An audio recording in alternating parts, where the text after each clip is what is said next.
우리 고유의 문화재부터 지역 명소까지 서수민 리포터가 전해주는 전국 방방곡곡 여행 이야기. 고고 문화기행.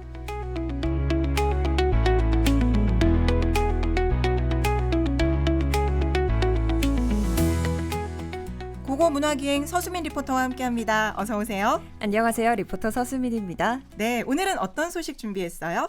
네, 오늘은 최근 BTS 컴백과 함께 뜨거운 관심을 받았던 우리나라 범종에 관련된 내용을 준비해왔습니다. 바로 국립경주박물관이 소장하고 있는 성덕대왕 신종입니다. 네, 성덕대왕 신종의 소리가 이번 BTS 앨범 아리랑에 수록이 되면서 또 한 번 화제가 됐죠. 맞습니다.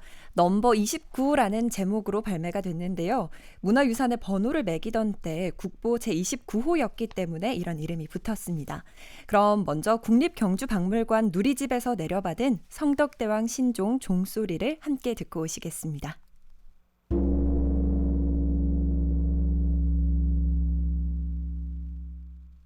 네, 지금 종소리를 들었는데 이런 시도가 국립중앙박물관과 또 BTS 간에 협업한 결과라면서요. 네, 지난해 10월에 국립중앙박물관과 국립박물관 문화재단 그리고 BTS의 소속사인 하이브가 한국문화유산과 K컬처 확산을 위한 양해각서를 체결했거든요. 그렇게 탄생한 수록곡인데요.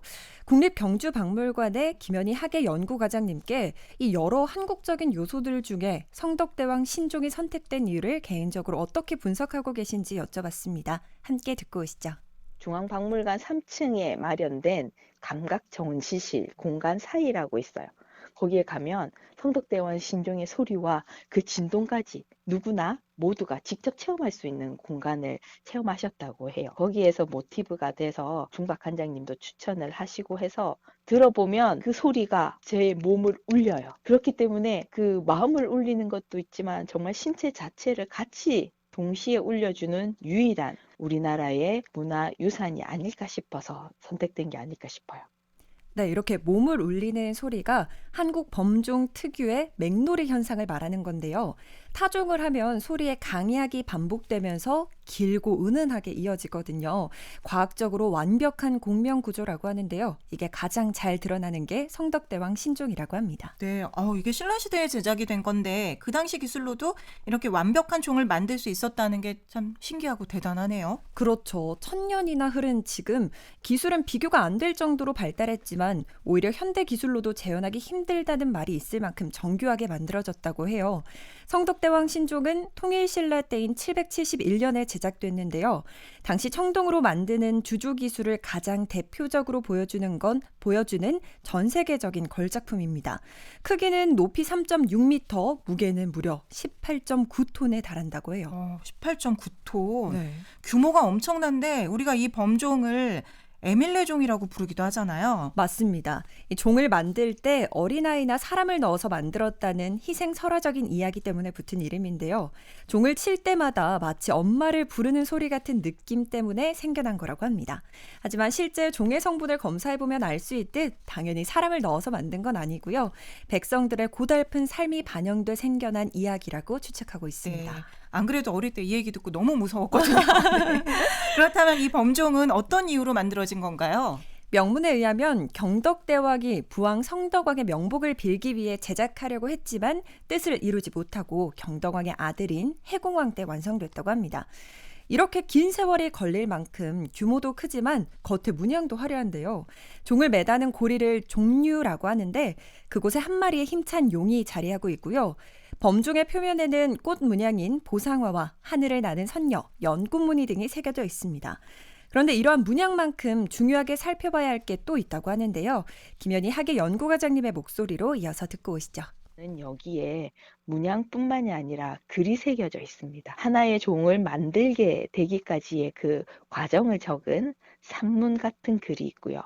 그리고 반대편에는 이 종을 만든 사람, 글을 짓고 쓴 사람의 이름까지 적혀져 있어요. 그래서 여기에 어떻게 시작이 되냐면 성덕대왕 신종지명으로 시작이 돼요. 그래서 이 종의 이름이 성덕대왕 신종임을 저희들이 명확하게 알 수가 있습니다. 네, 실제 범종에 새겨진 글도 찾아보면 좋겠네요. 그런데 현재 야외에 있는 범종이 곧 실내로 옮겨질 예정이라면서요? 네, 원래 소리를 울려서 시간을 알려주고 했던 이 종의 기능을 생각해서 지금까지는 야외 전시를 했었는데요. 하지만 청동으로 만들었기 때문에 아무리 잘 만들어졌다고 해도 금속은 온도나 습도에 취약할 수밖에 없습니다. 특히 한여름에 열기나 태풍, 그리고 말벌이나 새들의 부산물의 영향을 받을 수밖에 없는데요. 그래서 신종관을 만들 예정이라고 합니다. 이것을 포함해서 성덕대왕 신종을 유지하고 보존하기 위해 어떤 노력들이 이어지고 있는지 김현희 과장님께 여쭤봤습니다. 함께 듣고 오시죠. 지금은 저희들이 작년부터 조사를 하고 있는데요. 요렇게 다음 조사를 하는 이유는 이렇게 치게 됨으로써 어떠한 종에 어떠한 영향이 가는지 그런 것들을 기록하고 그러한 기록의 결과를 바탕으로 어떻게 앞으로 유지 관리를 해야 되는지를 하기 위한 기초 자료집이라고 생각을 하시면 될 것 같고요. 저희 국립경주박물관은 몇 년 전부터 성덕대왕 신종을 미래의 후손들에게 계속 그 천년의 소리나 울림을 들려주기 위해서 온습도가 유지 관리가 되는 환경을 마련하고자 신종관 건립을 위해서 노력을 하고 있습니다. 네, 여기서 말씀해 주시는 조사가 타음 조사를 말하는데요. 이 타음 조사 공개회에서는 종을 울리는 장면을 직접 보실 수 있고요. 실제 소리를 직접 귀로 들어볼 수 있는 흔치 않은 기회라고 합니다. 지난해 공개회에서는 사전 추첨을 통해서 선정된 771명의 일반인이 참여했다고 하는데요. 이때 신청자가 3,800여 명 가까이 됐다고 합니다. 올 하반기에도 다음 조사를 위한 공개 행사가 예정돼 있다고 해요. 올해는 아마 더 많은 신청자가 몰리지 않을까 싶은데요. 울산 시민분들께서도 많은 관심 가져주시면 좋겠습니다. 네, 오늘 말씀 잘 들었습니다. 고맙습니다. 네, 감사합니다. 지금까지 서수민 리포터였고요.